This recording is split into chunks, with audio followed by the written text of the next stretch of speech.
Hello everyone, welcome back to Seasoned Professional. My name is Hannah Octavia and I'm here today with Fraser. FraserCooks.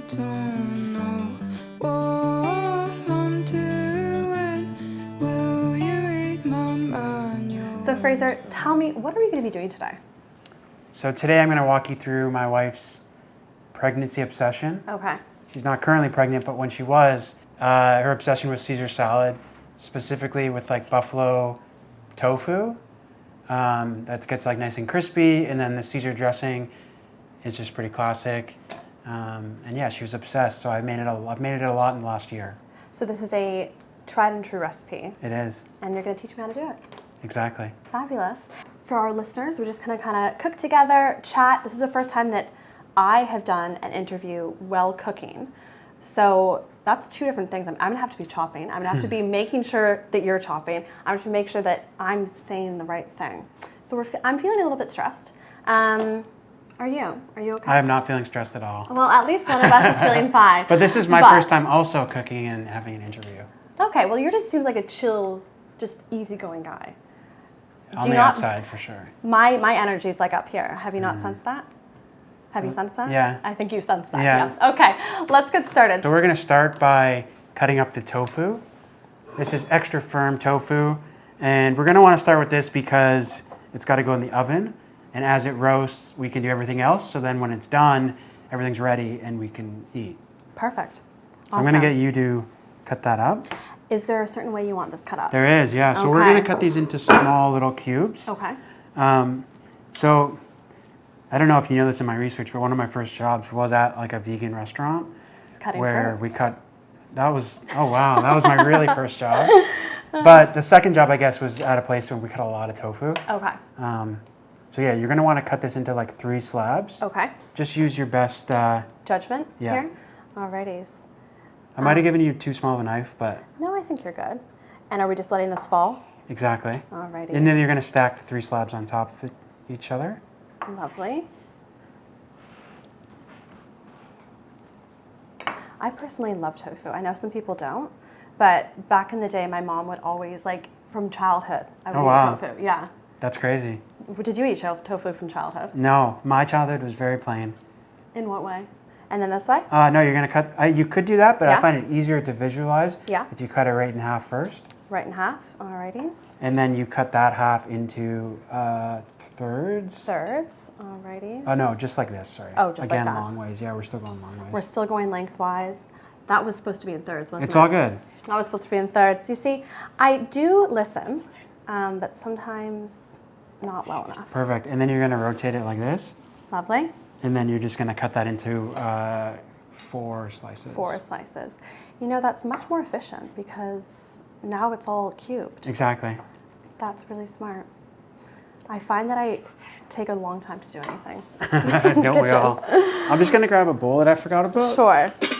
And you're gonna put the tofu in here, but if you don't want to use your hands, you could use this. This is just a bench Ooh, scraper. This is fancy. You see, I'm all about, in one of your episodes, you said the hands are the best tool in the kitchen. They are, yeah. And I very much agree with that Wow, you got because some quotes down. I do have some quotes. They're all in my brain. Okay, perfect. That looks great. We're gonna go ahead with this. We're just gonna call this cornstarch. Okay. Just for the viewers. Just for the viewers. Lovely. And just the whole thing on top? Yeah, the whole thing, yeah. Whole thing? Alrighties. And what that's gonna do is it's gonna coat the tofu and create like a nice coating, and then you bake that and it gets nice and crispy. You can go in here, this is 2 tablespoons of olive oil, Lovely. just all in there. And then I'm just gonna grab a wooden spoon.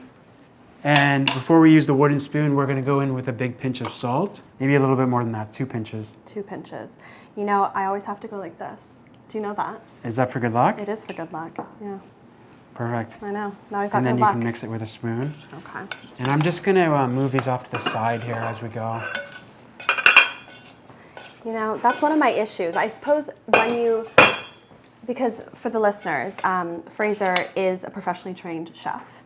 And I guess that's one of the first things that they teach you is like clean up as you go. For sure. And that's one of my faults, unfortunately. You're not alone in that. Why is it? Why do people, why is it so difficult to actually clean up? as you go. Cooking is exhausting, and like True. I think when you're reading a recipe specifically, you're like focused, and it takes up a lot of brain power. And then you're like, oh, if you don't do it regularly, you're like, oh man, that was exhausting. And then you turn around and look at the sink, and you're like, oh, I don't want to do that right now. Yep, and then just everything is everywhere, and it's just chaos. But now that I've put this in the tray, you have to answer one of my questions. So the first one is, where'd you grow up? I grew up in Toronto. Did you? Born and raised, one of the rare ones. One of the rare ones. I know. You see, I was born there, but then we moved to Burlington. Whereabouts did you grow up? I call it North Toronto if people don't live in Toronto, but yeah, like Yonge and York Mills. Okay. I was in like Leslieville. Oh, I lived in Leslieville for a while. Did you? I went to Pape School. It's now been... we lived on Pape for a while. Did you? Oh, That's funny. wait, Pape? No. Carlaw. We lived in Oh, Carlaw. yeah. I think I lived right near there. I think there was like a really sketchy grocery store or something. No frills. Yeah, exactly. There you go. It's a small world. That looks And great. Perfect. We're going to go ahead and put that in the oven. Super. So you grew up in Toronto. You are a triplet, Oh. and you have a younger brother. Yeah, So what was that like? that's all I know. I'm sure it is all you know. Growing up in Toronto was interesting because I feel like it's such a big city, and like often like kids at school wouldn't live near me, so I never had that like neighborhood kind of vibe. Everyone was super old. Yeah. So that was interesting, but it was also like super diverse. Like people in my school were super interesting people, and like, yeah, I don't know. That's all I know. So, How did it feel like in having, 3 siblings? Was it, obviously you said it's the only thing you've ever known, but like, did you feel like the house was ever too full at times, or did you feel... well, we had a cottage. Oh, okay. So we went to our cottage every summer for That's like the nice. whole summer. So never really. It was just always like pretty hectic, which I like, but some people wouldn't. Yeah. Yeah, it never felt like too much, but it's interesting. We were premature, so we were Okay. 3 months premature. Oh, wow. So we were actually held back a grade. Oh, okay. So my triplet siblings and our brother were only 1 grade apart, so we were like super close growing up. Okay. Yeah. Interesting. What should we put in here first? As Yeah. we're talking, we can do it all. We have cashews. Yep. You can put those in. Super. And so being held back a grade, do you think that had any impact on you? Like, were you aware that you were Yeah, a grade for sure. behind? I always was like self-conscious of it, but no one, like looking back, like no one actually gave a shit. Yeah. Or it wasn't like I was held back because of my grades or whatever. No, it's just more of the prematurity thing. Yeah. That's what they tell me. That's what they tell you. Yeah. Oh, goodness. Were you all in the same class? Because you were technically... No, so me and my one brother are actually identical twins. Okay. So the teachers were always confused by us, so we were never in the same class. Yeah. But then somehow me and my sister were always together, Okay. like up until grade 12. That's crazy. Yeah. And did you, were you socializing together? Were you kind of avoiding each other in school? What was the 3 of us were like vibe? pretty good friends until high school, but we all we went to, so because we were premature, not to get too long-winded, it was very scary to be born 3 months premature, and 3 of you. and 3 of us, like for my parents, like very Yeah. traumatic for them. So they were always afraid that like we were gonna fall behind or whatever, weren't like athletically stronger than the other kids, or so they were very cautious with us. Okay. Sorry, I'm just gonna cut the ends off the garlic here, just because we don't want to blend that up because it's kind of like woody and not great. So we pop those in. Was it a natural conception for the twin or the triplets? That's what they say. That's what they say. Again, that's what they say. Who knows? Who knows? Who knows what the truth is? But so yeah, going back to school, yeah, my parents were always like afraid. So back in the day, the Toronto School Board would go on strike a lot. So they were worried we'd like fall behind even more. So in middle school, we went to private school. Okay. Because they were like, oh, small class sizes, we'll get like a good education. And when we went to private school, my sister went to a different school than us. Oh, okay. So we weren't really friends for like 4 or 5 years. Okay. And then in high school, still weren't really friends with her. And then like grade 12, we kind of like were all going to the same parties and stuff. But Yeah. me and my twin brother have always been like best friends. Okay. And then our younger brother, in high school, he had a bit of a rebellious spell. And then when he resurfaced, we became like really good friends again. Okay. So yeah, always been close, which is rare. I'm learning as a Yeah. parent. There's no guarantee that like, just because you want more than one kid, there's no guarantee that your siblings or your kids will be friends with each other. Yeah. Which is like one of the reasons potentially why I wouldn't want to have more than one kid. Okay. But Because of that fear that they would kind of drift apart or something. exactly. Yeah. And since you did experience that with some of your siblings, it's kind of like, could that happen again? I think we've all come together now, so it's Yeah. all good. Like it's way better Yeah. than most people have it. Oh, 100%. So And I think like all siblings kind of go through that awkwardness of, especially in high school. especially because you're trying to find your own path, you know? Exactly. You're trying to like be your own person. And with having, you know, an identical twin, it must have been hard to like delineate yourself from him. Do you think it was? For sure. Yeah. Especially when it's really hard to explain, but like you, Shall I squeeze? sure. All right. Yeah, you want to be different than your twin, but at the same time, you have the exact same interests and you have the exact same friends I see. and you're best friends with each other. So why do you want to be different? You know what I mean? Yeah. So what were your interests in high school? Music, punk rock. Yeah.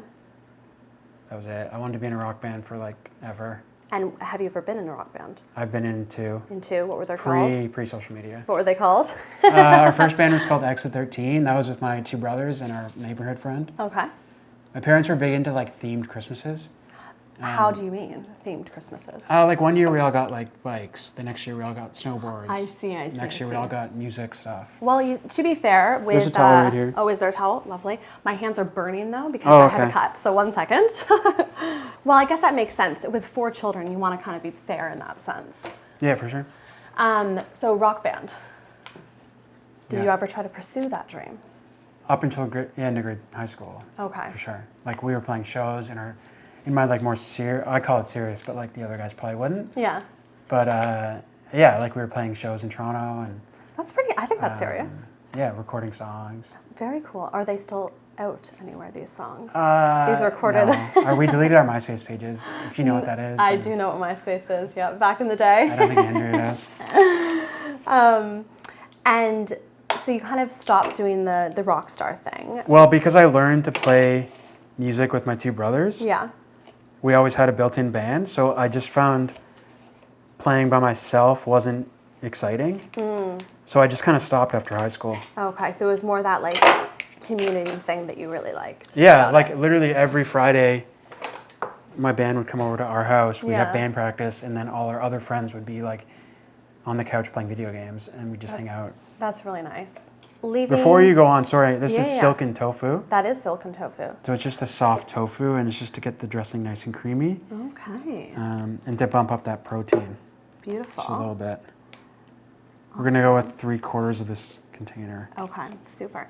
And for like silken tofu, all these things, you can just kind of get them at a normal grocery store these days, right? For sure, yeah. Yeah. So no need to go anywhere special to get this kind of stuff. From my research, though, I these hear are that just you were capers. not capers that into school. Is that true? Yeah. Yeah. So tell me, were you just like, in terms of, did you apply yourself? Did you just not really care? Like, what was the general consensus? Well, of like I'm school? dyslexic. Okay. So like even like something as simple as like this is a black peppermill, but like I'll be like, oh, pass the red peppermill, or like can you pass that red plate? But Yeah. I would say blue plate, or like it's super like Interesting. it's across like my whole life. Wow. So that made learning like extremely difficult, especially like in math and English. That's what I tell myself at least, you know. No, I think that's a valid thing to tell yourself. And my high school was very academic. Okay. Again, my wrap that parents were around. concerned about us falling behind. So they wanted us to go to like a more academic high school. Did they like have certain visions for your future for the 4 No, of you? they were always pretty chill in terms of that. Yeah. Like it was just like as long as you try hard. Yeah. They weren't like, oh my God, you're getting a 75 in math. Like you're a fuck up. It was never like that. I was gonna say that's what I got in math. I wish. Is that bad? a 75? No, that's great. I think That's that's amazing. great. Like, as long as the kid's applying themselves and trying, Yeah. it's like, that's all you can ask for. Exactly. Exactly.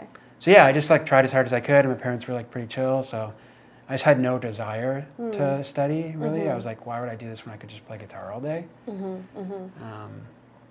Fair enough. And like none of those subjects interested me. Yeah. Yeah. So, yeah. And the dyslexia thing, when were you diagnosed?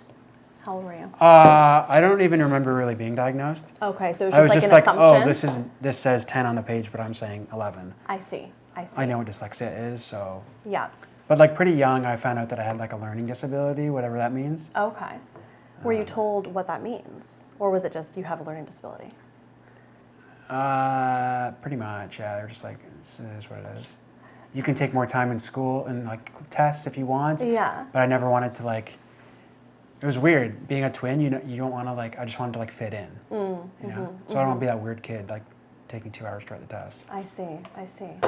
Yeah. How did that make you feel growing up? I don't know. I guess not that great, but Yeah. it's interesting. I just had therapy at 9 o'clock, and it feels like I'm back in the therapy office. That's what I like to hear, Fraser. That's what I like to hear. I will let you take a rest from the therapy. Do we need to blend this? Yeah. Yeah? Okay. But we might not want to blend it on camera because it's pretty loud. It is pretty loud. We'll be right back with this blended.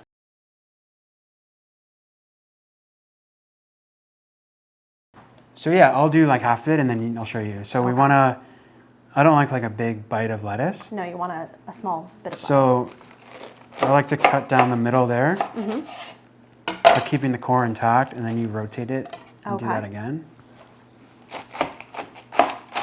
So then that leaves like these more bite-sized pieces, lettuce. Okay. and then you can go ahead and just, Cut.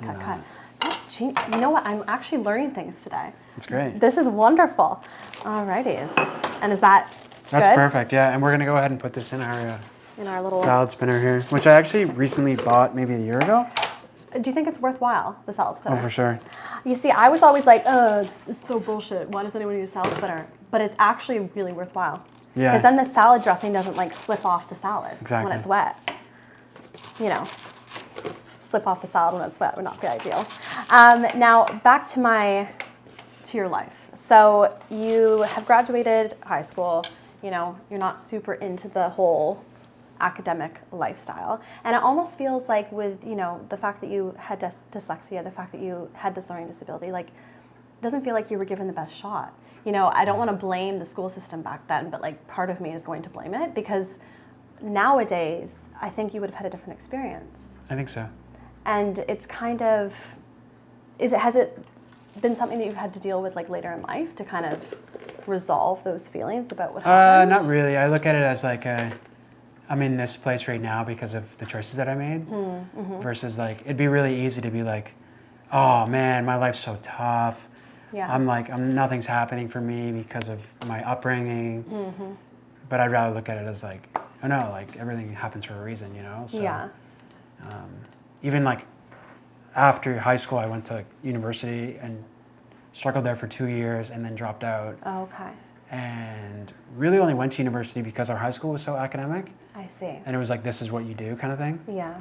And then like went to college, graduated from there. Didn't really love the college experience. Okay. Worked for a bit, traveled, and then went to culinary school. I see. And then that was the first time in my life when I was like, oh shit, like this is what it'd be like to be like good at math or science or whatever, you know? Yeah. So, because I was enjoying it. It's like you're in a place that you actually enjoy going to. Yeah. It's a huge difference. It makes a huge difference. Yeah. And I guess like when you went down the path of first going to university, what did you want to study? Or was it just to go? I took marketing. Okay. Because I didn't really know what to do. And then Yeah. really early on, my grades were so bad that I switched to geography because at the time they didn't have any like sustainability type programs. Okay. I originally stopped eating meat for the environmental impact of things. So at that time I wasn't a vegetarian, but I was like super conscious of like my decisions and stuff. I see. So I was like, oh, if I'm gonna study something, might as well be something that's like gonna change the planet for something. Yeah. And geography was kind of like the only option. And then I kind of dropped out because I was like, I don't want to do this really. So then I went back to college and took advertising, Okay. which is like the same thing as marketing, but I don't know. I just felt like pressure to do something, you know? Yeah. And I did that like right after dropping out, like the same September kind of thing.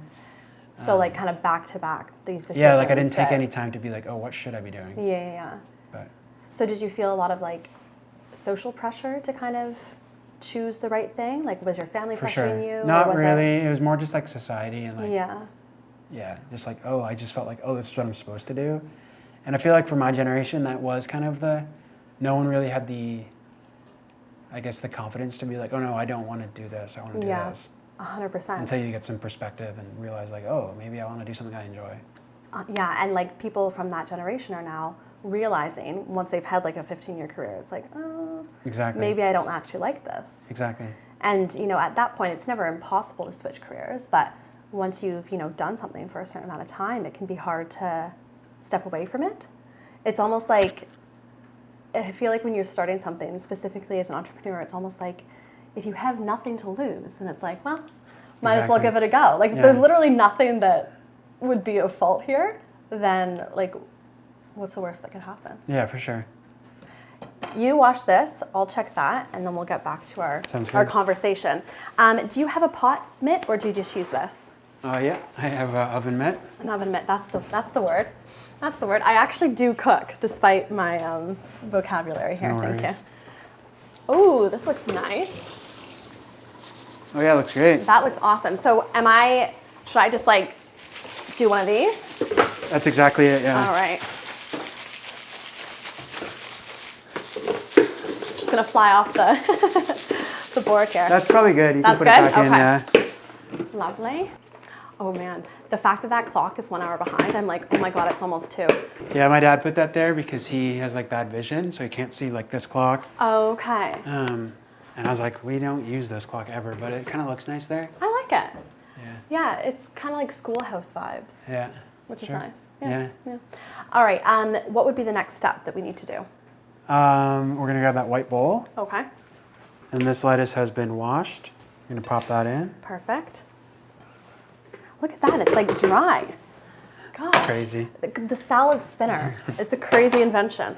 And then I'm just gonna try the dressing with a piece of lettuce, because that's what you're gonna eat it on. I'm gonna try it too. Is it the consistent? Ooh, that's a good consistency. It's pretty garlicky. Probably could have gone with 2 garlic cloves, but I'm so surprised that tastes like a Caesar salad dressing. you wouldn't think so. Like truly, I find the capers. you'd have no idea. Yeah, the capers make a huge difference, and like lemon juice, Dijon, black pepper is all in like traditional Caesar dressing. So. Yum. You see, I normally don't like a caper, but it tastes nice in that.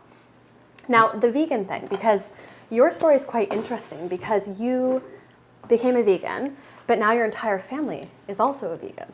So tell me. That wasn't by me. It wasn't by you. I didn't say it was by you, but it was by someone. So tell me, your decision to become vegan and how old you were and walk me through Sure. that. So I went vegetarian when I was 20. Okay.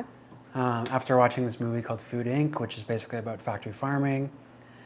And I had now no idea like about any of that stuff prior. You just don't think about it. Yeah. But it was at the time when I was like super into like the environment. And I remember doing like this thing where you put in like your about you and it shows you like your ecological footprint. Okay. I was like, well, if I just stop eating meat, like that'll cut that down significantly. Yeah. So me and my twin brother just all of a sudden went vegetarian Okay. when we were 20 on May 26th. May 26th, nice. That would have been like 2010. 2010, jeez. Crazy. So 16 years ago. Yeah, Wow. it's been a while. All right. Which is ironic because like I said earlier, I grew up eating like really plain food. Yeah. Like I loved like a bacon sandwich and Okay. chicken fingers and like white craft dinner. Yeah. Yeah. Just like boring white people food. Mm-hmm. But it was all meat. Like Yeah. I loved vegetables, but I wasn't like adventurous in any way. Okay. But so yeah, I went vegetarian. I was vegetarian for like 5 or 6 years. And then 2 years, I guess 2 or 3 years into that same brother being vegetarian, him and his like ex-girlfriend went vegan for like a veganuary thing, Okay. just to try it out. And I was like, dude, how are you gonna do that? Like, what are you gonna eat? You know? Yeah, of course. And look at you now. He's like, oh, I'll figure it out. Yeah. Because in that window of meat, both of us going vegetarian, we got really into cooking. Okay. Because we were living with my mom, and she was like, oh, like, I don't know what you're gonna eat for dinner, but I'm gonna have this. I was like, oh, I just want to have the chicken or whatever. Yeah. So yeah, basically he went vegan, and that really showed me that, like, oh wow, you could really be vegan and you know, be happy and stuff. So we did that, and I was like toying with veganism for like a couple of years, and then it wasn't actually until I was in cooking school, and one of my chefs was vegan, and I was like, whoa, what the fuck? You work at George Brown and you're a vegan? Like, that's impossible. Yeah. And it was really just all because of her, and years of being like thinking about it, and like going vegan for a couple days, and like trying out different like cashew creams and like stuff just on my own, while still eating dairy and eggs. And then all of a sudden I saw her and I was like, you're living this successful career as a vegan, like why can't I do this? And that was basically the switch. And so what year was that when you finally went full? Like 2017, 2016. 2017. And you never looked back. Yeah. Crazy. Pretty wild. And then your whole family. And that whole time, because I was in culinary school, that whole time, people, especially my mom, were like, you can't go vegan. Yeah. You're going to be a chef. What are you going to do? Where are you going to work? Yeah. And I was like, I don't care. I'm just like passionate about that, so I'll figure it out. Yeah. So. Do you think that, like, no, mom, I'm going to do what I want to do was kind of the first time that you pushed back in your life on people? Potentially, but it could have also been just from, dropping out of school basically twice. Like the second time was like I graduated, but I didn't do anything with that degree. But I think it was just me growing up and learning, like, I want to do what I want to do. Yeah. You know? And that you can be successful in it. Yeah. Yeah. And I think a lot of people like live in fear of like what their parents think of them. Yeah. You know? Yeah. Which is me. Hard. But it is hard. And I guess, like, because you have 3 other siblings, it's kind of like, not saying that your parents compared you, but like there is that fear that they would. Mm-hmm. Did that ever impact you? No. My younger brother is like extremely successful, like in his own right with his wife, and he, around that same time that I was going vegan, he started a tea business. Okay. And he got a lot of that like pushback of like, you're fucking up your whole life. I don't know if you're allowed to swear on here, but well, you've done it fine, so keep going. And they bought a Sprinter van and like lived in van life for a long time, and it was just like, my mom especially has this idea of like what, I think it's changed, but like back then it was like, no, you do this, you go to university, you live this life. Yeah. And he really pushed back on that, and seeing him successful was like, oh, I could do this too, you know, which has always been inspiring to me. Yeah, yeah. Because your younger brother, can we say who he is? For sure. Yeah, so Eamon and Beck, I adore them as well. So I'm kind of a fan of the whole family. Nice. But I guess, like, you know, I know that you find them so inspiring, and specifically Beck, like you find her to be such a bright light in your life. Do you think that like, I talk to people a lot of the time about who you surround yourself with, and like that's how you can like gain that success and, you know, kind of reach the new level of wherever you want to go in life. Do you think they've really been a huge reason as to why you continue to pursue this? Yeah. Yeah. Like 100%. Like before I was still posting on social media, but I was like trying to be a chef, and I had like this tiny little restaurant, and this was in 2022, and I was like so tired from like COVID, and like every day it seemed like I had to like pivot and do something else and come up with like a line of retail products and whatever to like just make a basic living. Yeah. Yeah. And then like they gave me the opportunity to like write an ebook with them, and seeing like the success of that and seeing the success of like their YouTube audience and all of that, I was just like, whoa, I could just do this. And yeah, it definitely is who you surround yourself with. Like, I often think of my father-in-law, who's like extremely creative, I think, but he doesn't give himself credit, and he worked a job for like 30 years that I don't think he necessarily loved, but it was a job to like support his family, and he got a good pension and stuff.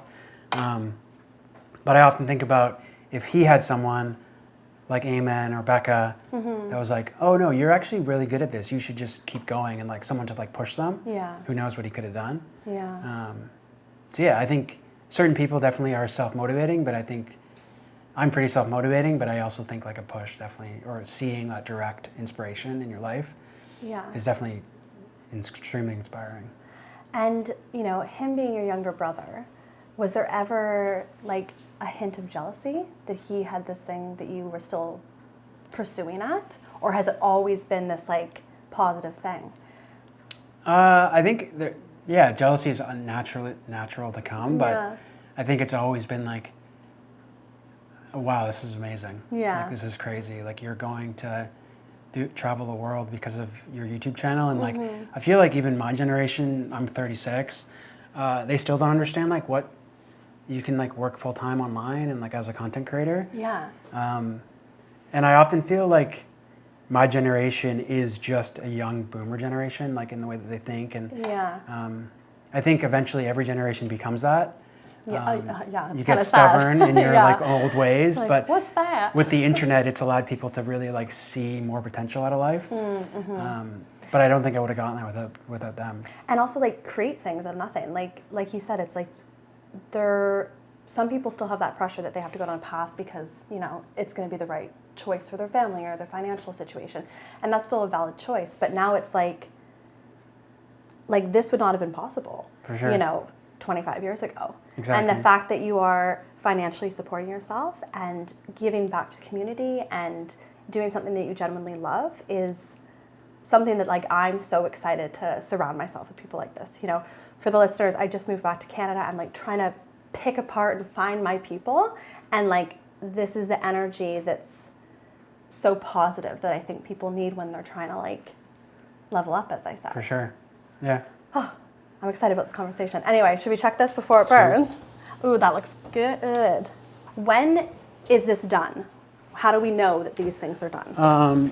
Because technically you can eat tofu raw, as we are doing in the dressing. So, yeah, it just has like these little kind of golden edges. Okay. This brand of tofu is a little bit softer. Okay. But that's okay. So I might cook it a little bit longer. Okay. And do you ever squish out the water beforehand? No. No? I don't know if you researched this about me, but I used to teach cooking classes. I did research this about you. And when I moved back to Ontario, we were living in Halifax. Yeah. That was when I kind of thought I wanted to become a cooking instructor. Okay. Because I really didn't align myself with like working on a kitchen line and stuff. It was just like shitty hours. Like I never saw my wife. Yeah. The pay was like terrible. So I was like, oh, I'll just teach cooking classes. This would be great, and I can like get people to eat more vegetables. Yeah. Yeah. But I wanted like all of my classes to be like approachable, and like you could find ingredients anywhere in Canada. Yeah. Like in the middle of nowhere, there's like probably a Fortino's or a No Frills somewhere. Yeah. So I wanted the ingredients to be approachable, but I also wanted like, with plant-based food, it's already such a hard time to get someone to eat a vegetable. I don't want you to be like, oh, yo, by the way, like, you got to soak these cashews overnight, and like if you forgot to press that tofu, like you're fucked. You're screwed. So I try and like kind of make things as simple as possible. I appreciate that though, because I think, you know, when you say things like veganuary and, you know, going vegetarian during the week or something, I think there's a lot of pressure with it. For sure. Whereas you've kind of like completely stripped back the pressure, and it's like, no, I'm eating this because A, I want to protect the environment, but B, because it genuinely tastes good. Like, it's not like you're, I don't know, I feel like there's always almost an alternative motive sometimes when you're trying to go vegan, and it's like a hard thing to juggle with, because I love vegan food, but some people turn their nose up at it. Why do you think that is? That's a longer story. That is a longer story. I'm not sure. Is it because they just don't know? Yeah, like uneducated, it's like an or that idea that you were saying is like surrounded by vegan food, where it's like that you have to be a certain way. Yeah. Whereas my approach is like, I'm vegan for myself, so I don't care that anyone is vegan. And at the end of the day, like, 6 billion people aren't going to go vegan overnight or ever, so you have to be realistic. And you know, if there's like a little bit of butter in something, it's like, who cares, you know? Like, that's not the battle. Yeah. You know, the battle is to get you to like just eat broccoli once a week or, you know, buy a can of beans. Yeah. Yeah. That's a win in my book. So Yeah. it's a lifestyle. Like, you can live it however you want to. Yeah. There's not like a rule book for it. It's Yeah. like however it fits into your life is good. And I think like perhaps now in 2026, like that's more of the vibe. I feel like it was much more, and please, if you disagree, let me know. But I feel like the militant nature of it was much more of a thing a few years ago, where it was like, you must be this way, this way, this way. And then when there was the whole raw vegan stuff, and it just like went to a whole new level, that now it's just, people can do what they want. For sure. And, you know, for whatever reason they want, kind of thing. Yeah, I think a lot of people, those like raw vegans that now like are carnivores basically, there's a lot of them. Oh my God, yeah. A lot of those people The were carnivore vegan people, for like, that's so weird. yeah, a lot of them were vegan for like, maybe like, they had like a eating disorder or something along those lines, and it's like, oh, I want to lose weight, so I'm gonna eat raw vegan. Oh, I want to lose weight, I want to go carnivore. Yeah. Again, not really in it for like the right reasons, Yeah. but they have like a large following, so like a lot of people see these people as like celebrities on these pedestals. Yeah. Where, yeah, that's never been like my approach. Yeah. But. Well, I think that's definitely, because for a little while I was vegetarian, but it was definitely more for like a physical aspect, and I don't think that's sustainable. For you sure. know, like I'm not vegetarian or vegan, but I would definitely say that the majority of my diet is eating vegetables. So it's just kind of, but like for so long I had such a terrible relationship with food that like even, you know, eating bread would be like a uncomfortable thing for me to do. Right. Have you ever like gone through periods where like the way that you eat has made you feel a certain way about yourself or anything like that? Not really. That's no. nice. Yeah, pretty plain over here. But yeah, I find that as I've gotten older, like alcohol has been less of a thing in my life. Okay. Which has been great. That like clarity and like, I wouldn't say like I'm like sober, but like being sober and like eating a vegan diet, I truly feel my best. Yeah.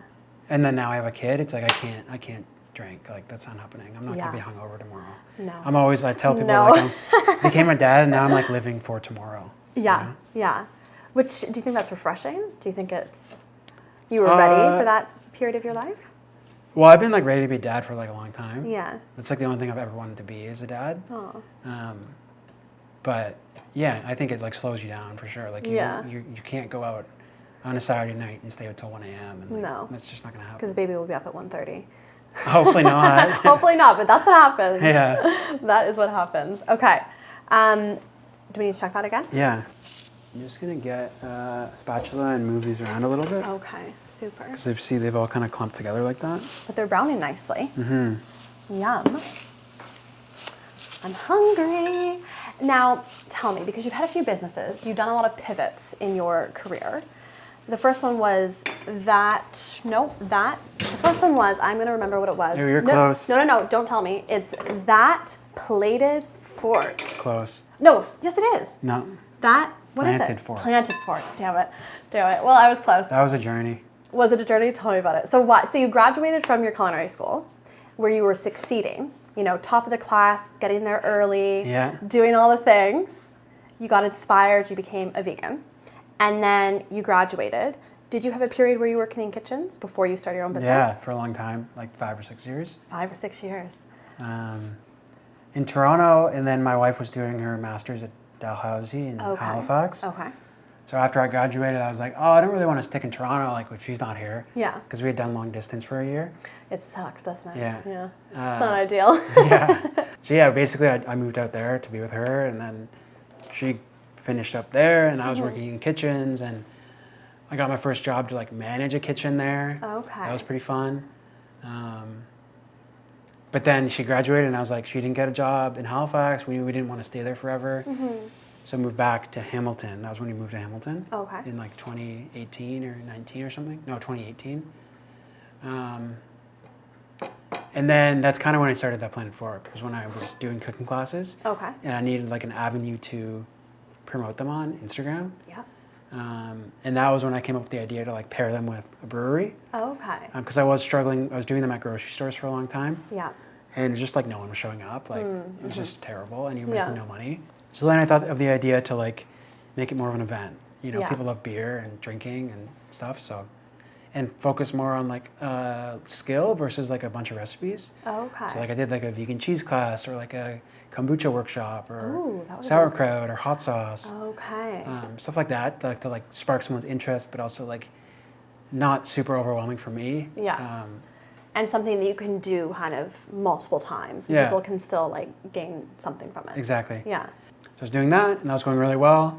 And then I got like the second best job I've ever gotten in my life. I was a private chef. At the same time, I was doing cooking classes. Yeah.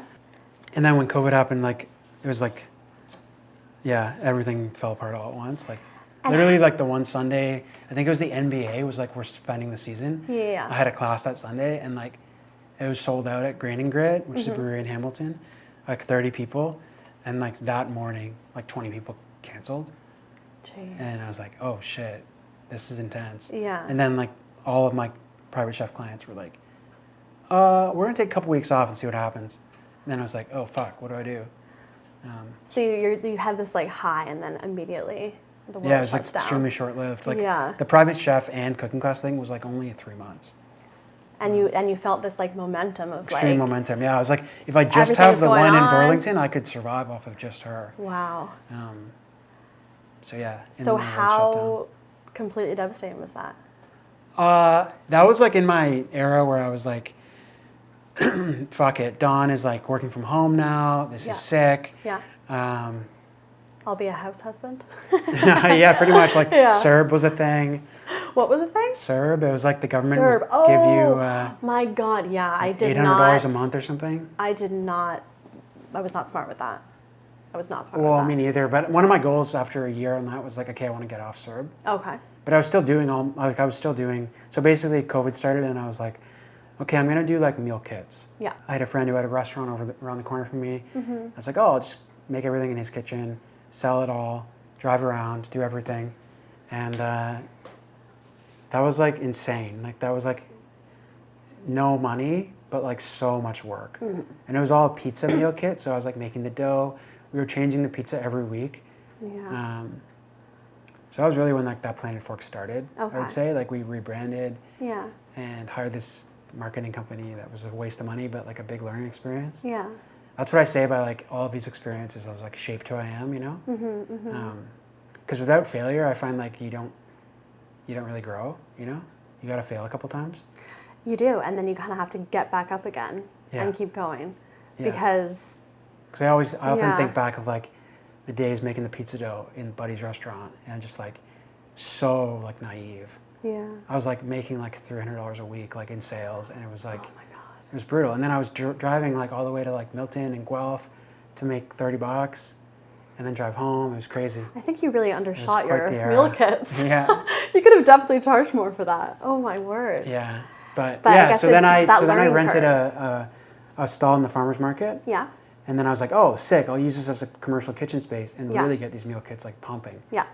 But yeah, and then I was like, yeah, this is gonna take off. It was always like that like false belief in myself. Just like so confident that it's gonna work, and it kind of like manifests itself into working in one way or another. But that's kind of what you have to do, I think. Like, I think I you just shut almost that off. have to be a little bit delusional, perhaps, For sure. is the word. Like, have you seen that movie Marty Supreme that just came out? Yeah. I haven't seen it, but there's that quote in the trailer where like Gwyneth Paltrow's like, how do you know this is gonna work out or something? And he's like, I just believe in myself. How do you live? Well, I live with the confidence if I believe in myself, the money will follow. And what do you plan to do if this whole dream of yours doesn't work That out? doesn't even enter my consciousness. And it's like, that's kind of, I've always had that like belief in myself. Yeah. So anyways, got the stall. It's still that Planet Fork. The stall is like struggling because it's like, I don't know if you've been to the Hamilton Farmers I Market. have the inside one, right? Yeah. Real interesting in there. I thought it was cool, like back in the day. Is it not? Yeah, is it not it's nice cool anymore? to visit, but it's not cool to be a vendor there. You like, make Oh, no okay, money. it's not a good setup. It's just like seems like you're It's run by the city, so it's super slow moving. Oh, And it's like, this is the way it's been for 40 years, so we don't want to change anything. I see. So just really stuck in the time. Yeah.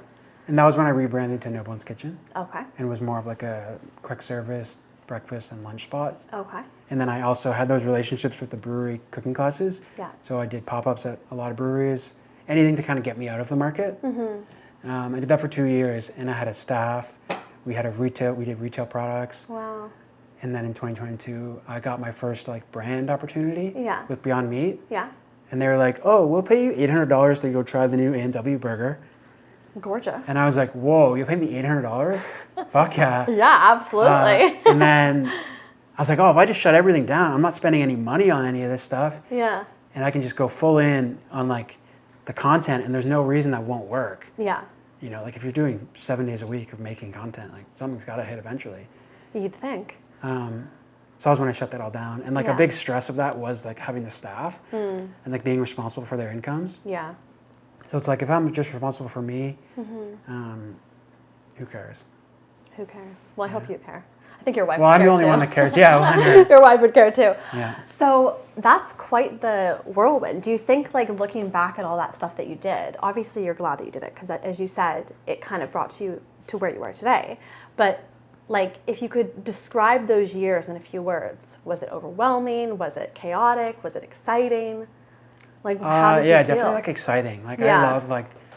I love being busy, and like Yeah. that's one of the problems. Like this is my favorite job I've ever had. Yeah. But one of the problems is like it's very isolating Yeah. and extremely like imposter syndrome like every day. So that's one of the problems is like you're just by yourself. So I like the camaraderie of like having the team, and like even at the market, like your neighbors are like your competition, but like you shoot the shit with like buddy beside you, and it's like, oh, we're all struggling, so who cares? Yeah. That's what I miss about it. But yeah, it was exciting. Like, and I was like, it was like COVID, so like no one knew what was going on anyway. So I was like, who cares? Like, Yeah. the worst thing that could happen is I miss a rent payment. You Yeah. know, like Yeah. whatever. Yeah. Like he doesn't give a shit. So, well, he did, but at the time, it's like, oh, if you miss a rent payment, who cares? Yeah, exactly. Well, because it doesn't almost feel like, I don't know if you have the same feeling, but it's like, in my head, it's like, that won't happen. Yeah. Like, I won't miss the rent payment. Like, Well, something's going to work like, out. If I'm like sales are down, I'll just like teach a cooking class. Yeah. And make the money because all my cooking classes sell out. Or So you always had this kind of like continual entrepreneurial kind of getting all the crumbs together and making something work. yeah. You know? Like, there was never an option for you for this not to work. Like, Yeah, and I've often felt that basically since I got into cooking, Yeah. it was like, well, I don't want to go back and just work at a restaurant, so I'm going to do anything I can to not do that. Yeah. Which is, I did the meal kits, and I did the retail thing, and then it was like I'm not going back to be someone else's employee, so how do I not make that happen? Yeah. How do I like break free of this? Yeah. Yeah. Because like being your own boss is like the best thing in the world, so. I agree, but that isolation thing that you talk about, like, I so deeply resonate with that because it's like you see, you know, my boyfriend will be at work all day and he'll tell me all about his workmates and, you know, he'll have friends there, and I'm like, I have not spoken since 7 a.m. this morning, or I've spoken to myself and it's in the camera. Yeah. You know, and it's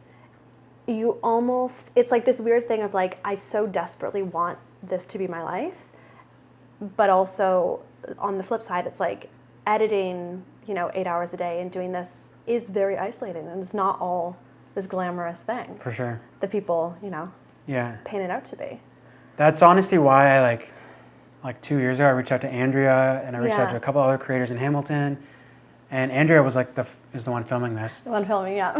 She was the first person that I ever talked to in real life that had like 1 million views on Instagram. Wow. And I was like, whoa. Were you like starstruck? Kind of. I was like, Andrea has 1 million views on Instagram. You have a million This is views on insane. Instagram too. Now I do, but Yeah. at the time, it was a struggle. And I was like, whoa, she's actually responding to me. She lives in Hamilton. Like, why don't we meet up and like film a video Yeah. together? And then she said yes, and now we're friends. But that was why I like started to reach out to people because I was like, oh, if I reach out to someone, at least we could film a video together, and like that's one like, day a week. I'm speaking. Yeah. You know, like, especially I'm when not like my going wife crazy. was, she's on mat leave now, but like when she was in the office, Yeah. like, whoa, this is intense. This is like, whoa, I'm learning a lot about myself and it's not going well. Yeah. Okay, is this done yet? Let's see. I think so. Oh, that's looking crisp. All right, this looks good. This looks crisp. So now Look we're at gonna that. add this. This is just buffalo sauce. Okay. And you're gonna toss Lovely. that. I can get you some tongs if you want. Oh, no, look. So you don't get some on your shirt. I think I'm doing it. Do. But yeah, I'll use the tongs to break it up. So let me just get my thoughts in order here. We've talked about that. We talked about that. We talked about that. Now, let's talk about you know, building your following, your following on Instagram. How did it feel when like you started getting actual, I don't know, content that was working? I remember. What was the first thing that went viral? I think I'm nailing Hard to this. say because I was reposting a bunch of stuff. Okay. Like I was like, so I worked with this film. So when I shut that all down, I hired a videographer. Okay. And why did you hire a videographer? Like, why did you think that was going to be the Because thing? I was like, oh, if I can get this to look really nice, there's Yeah. no reason why this won't go viral. Then people will think I'm legit. Exactly. Exactly, yeah. Um, Hence the videographer right now. yeah. This is legit. Yeah, this is legit. But yeah, so because with short form content, it's like you have a second. You do, yeah. I did. And I was naive. Yeah, that looks great. We're gonna set that aside. Fabulous. You can add maybe like 2 scoops with this 2 spoon scoops, okay, lovely. to this. So yeah, I hired the videographer, and we did that for like 6 to 8 months, and it wasn't really working. Like nothing was growing. Okay.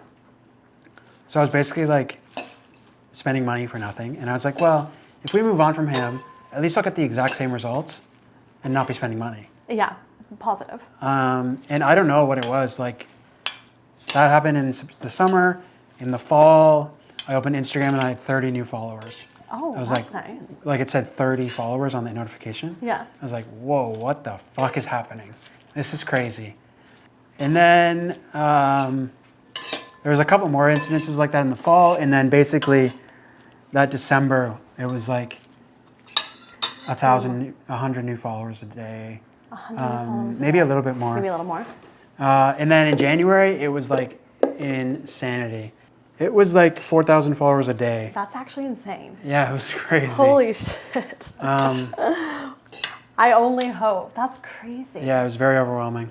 And is that when do you think like the imposter syndrome and like the need to like keep up kind of started to settle in? No, that was Or- more of like a, this is exciting. Okay.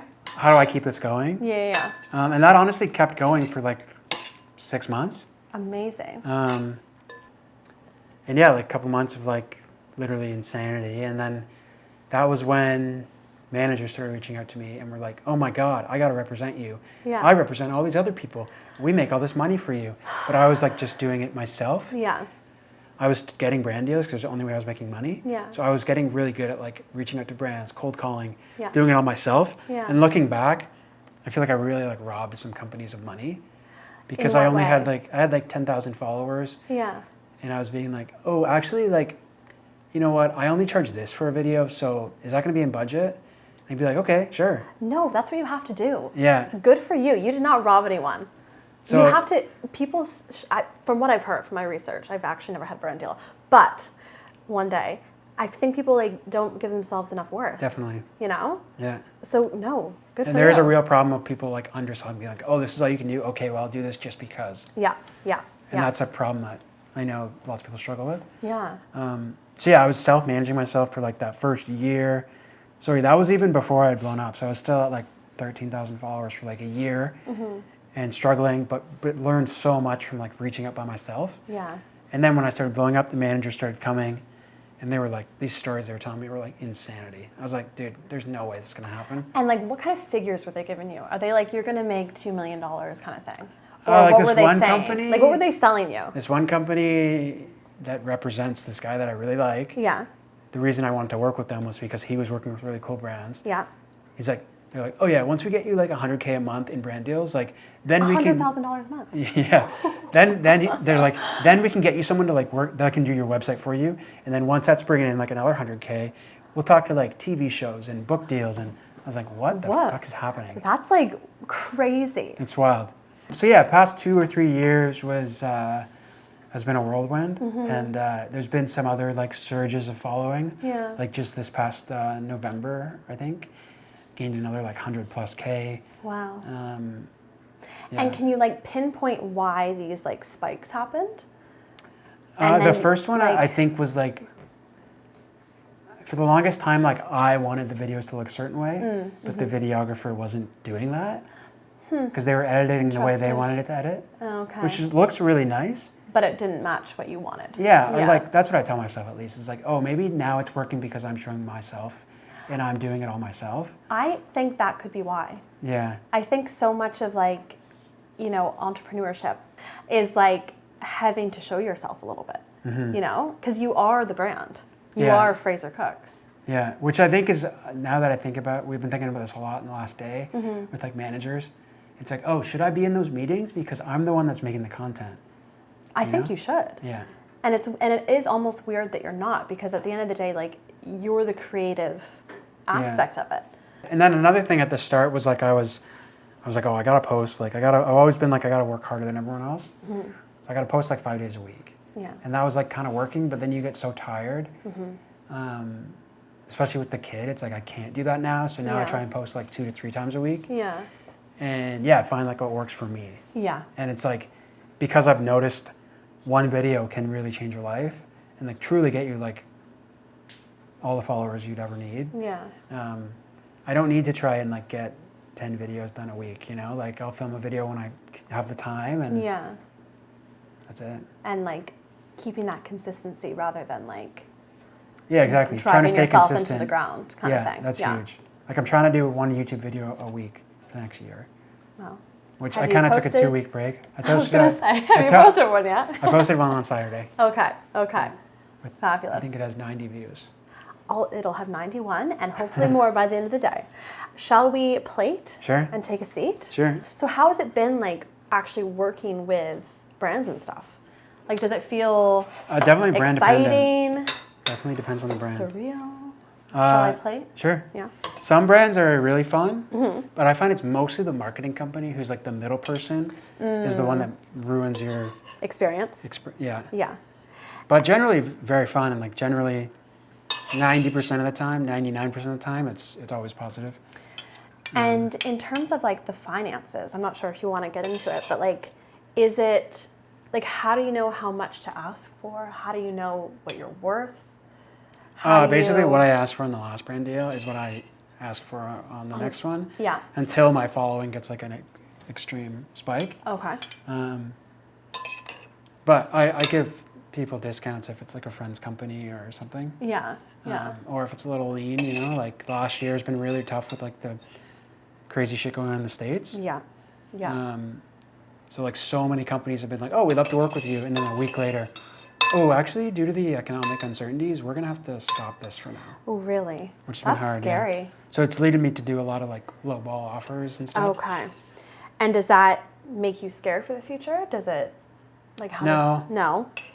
You see, I'm just 'Cause again, putting, I think I'm that- putting all my fears on you. Have you noticed that? I'm like, are you scared? Are you scared about I think this? that like there's so many examples in my life that if you just keep on going, Yeah, it'll that it'll work out. work But like going and quitting and doing something else is like not an option. Yeah, because like, and also now that you like have a family, you know, it's like you want to show this version of yourself to your son, I'm sure. For sure. Yeah, Which is ironic because my dad was an entrepreneur. he is. Yeah. Yeah. Did he But, work in the telephone business? Yeah. Is it creepy how much I know about you? No, No. his life's pretty Bob. online. It is pretty. Everyone loves him. I don't know why. Because I think he's just like, Hey, everybody. it's like the relatable figure of like everyone's dad. You know, like I think, and like his like, what's that station that they always say, the little thing that he sits in? It's like Oh, the the admiration the station. admiration station, exactly. Admiration station is. Should we? How much do you want? Yeah, you can do like a scoop on each. A scoop on each. This smells so good. Yum. So yeah, I've always had him to like kind of look up to as like he's always done like he has so many stories before he had a successful business. It was like failed attempt after failed attempt, and like I feel like every day he's like, oh, back when I used to work at a flower shop, Yeah, and it's like what? I never knew you did that. I know, isn't it funny when There's you? just so many pivots, but like Yeah. he never gave up. That's really. So do you think? because you're surrounded by all these people, like your younger brother and then your dad and then, you know, the people in your family, like, do you think you're almost destined to kind of create your own path in some sense? Yeah, for sure. Yeah. Again, going back to like, I feel like I don't have a choice because I'm just not willing to like give up and see what that looks like. So I also think like if I were to drive to Toronto every day to like work in insurance or something, not that anything's wrong with that, I just couldn't be that person that would do that, like commuter life, you know? Yeah. So I often think about like going and working the trades and like being with the guys and like that would be super fun. Yeah. That would be like the only reason I'd give it up. But then I'm like 36, so. No, you're still young. He runs, guys. He runs. All right, shall we take a seat and we'll finish up our conversation? Sure. We are here. We've got our lunch. Let's take a bite, and then I'm going to continue grilling you. This looks so good, and I'm hungry. If you have misophonia, stop listening. It's pretty good.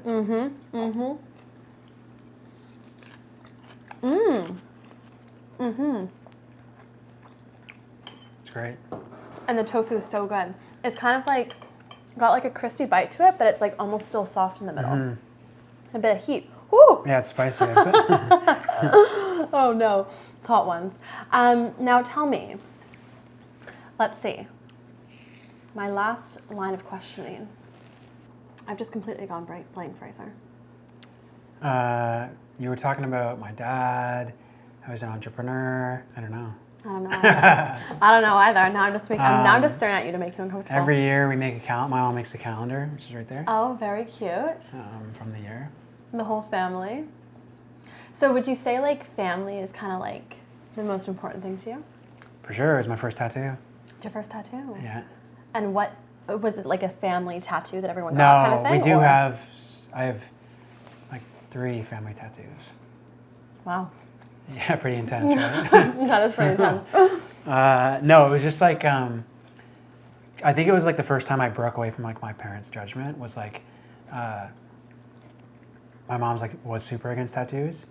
She thinks it's like biker and like rough and whatever the fuck people think. Yeah. So I was like, oh, if I get like a nice one, like maybe she won't care, you know? That was a thought. And is that the truth? Yeah, she was like kind of pissed, but then I was like 23, so it's like. You kind of can't say anything. Yeah. It's like, well, I'm kind of going to make my own decisions now.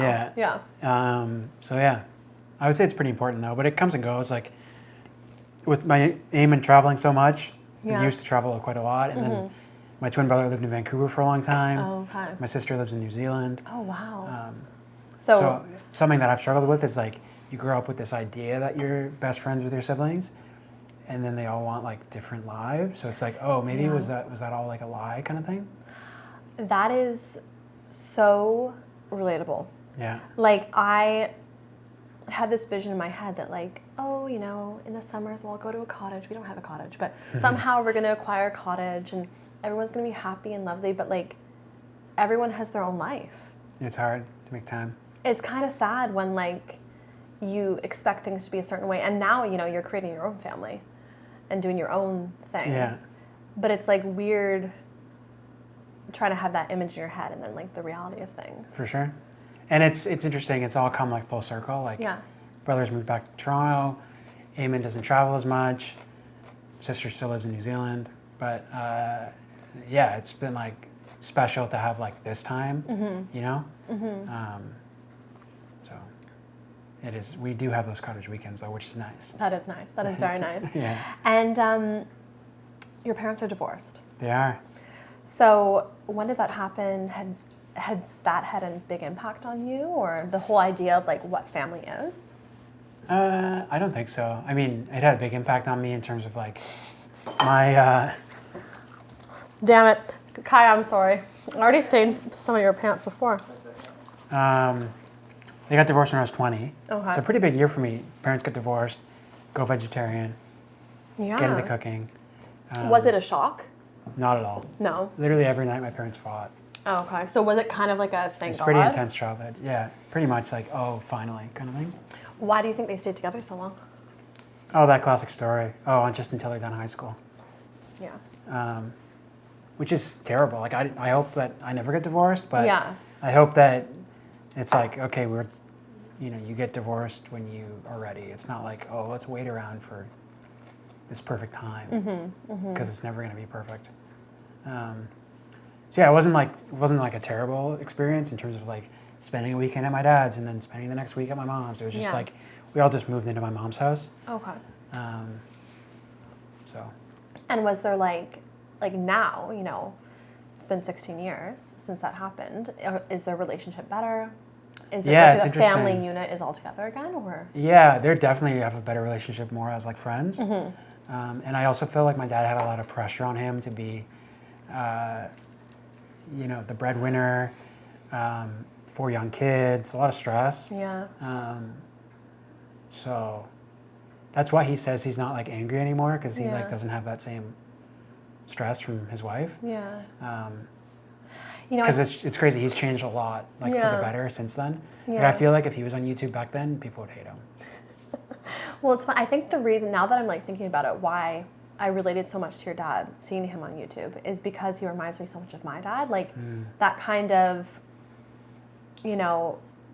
really hardworking, but at the end of the day, once the stress is gone, like they're completely different people. Yeah. And it's like, I'm sure he put so much pressure on himself that maybe wasn't even needed. But it's like that, being the breadwinner, being a father to 4 young children, like it's almost hard to not fall into that trap of like, Sure. I need to provide. And it'll be interesting. Like my dad is such a pessimist, and he's still like working and still like, both his kids still work at home, or not work at home, live at home. I just moved back home again. And it's like, I can see him kind of going back into that like way.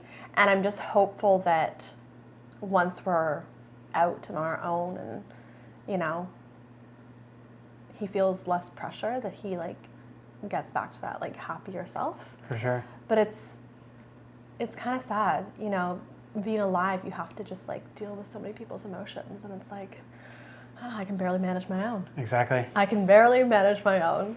I do think my dad, he recently moved in with my brother and his brother-in-law. Yeah.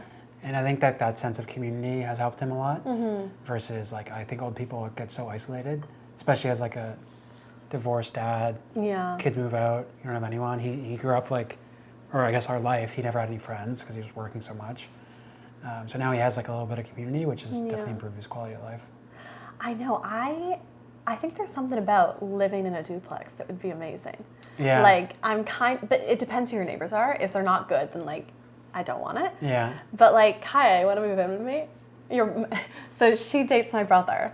Oh, nice. So this is the relationship. But now she's going red. I'm embarrassing you, Kaya.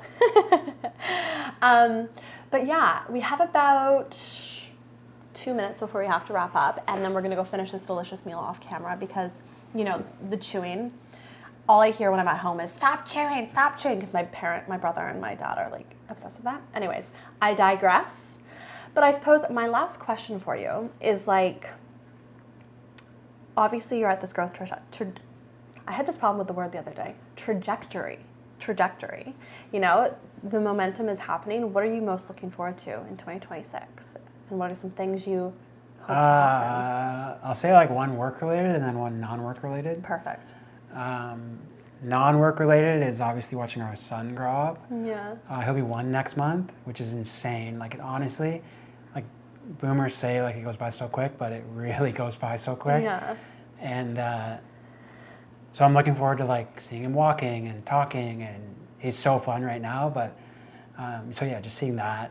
And then work related, just like trying to be more consistent and like being less reliant on brand deals. Yeah. I think will be exciting. Like, I'm trying to grow my Substack and trying to make money on YouTube and Facebook and just like other opportunities. Kind of like back in the day when I was doing the meal kits and the this and the that. It's like, well, the brand deals are working, but they're not. I want to be less reliant. I don't want to be like, oh fuck, we don't have any deals for the next 6 months. Like, Yeah. you know. Yeah. So that's what's exciting about the future, I guess, next year. Well, What about you? What about me? Yeah. Let's see. Personal, I'm excited about hopefully moving out. I was living with my boyfriend for 2 years and then back in my childhood bedroom. Has been interesting. Nice. So I'm hoping to move to Toronto. And then professionally, in terms of like this, I just really am like, I don't want to use the word desperate, but I'm going to because it's accurate. I'm like desperate to create a community of people. Like I really, really want to continue speaking with people. I want to continue doing like these more interactive things because I think it just adds a whole new layer to the conversation. And because there are so many podcasts out there, like I have to differentiate somehow. And even though my stunning personality is one way of doing it, it's like I need a little bit more. And I have had so much fun doing this with you. I've had so much fun like being on set and like, I don't know, you have a vision in your head and then it comes to life. For sure. So I'm really excited for that. That's great. That is my future. Yeah. Good luck. Well, thank you so much for Thanks for having me. having me in your kitchen and making this a lovely meal together. Anywho, I don't know how to end this, but thank you so much for watching today, guys. It was an absolute pleasure to be here with Fraser. And yeah, please like, subscribe. And where can we find you, actually? That's the last question.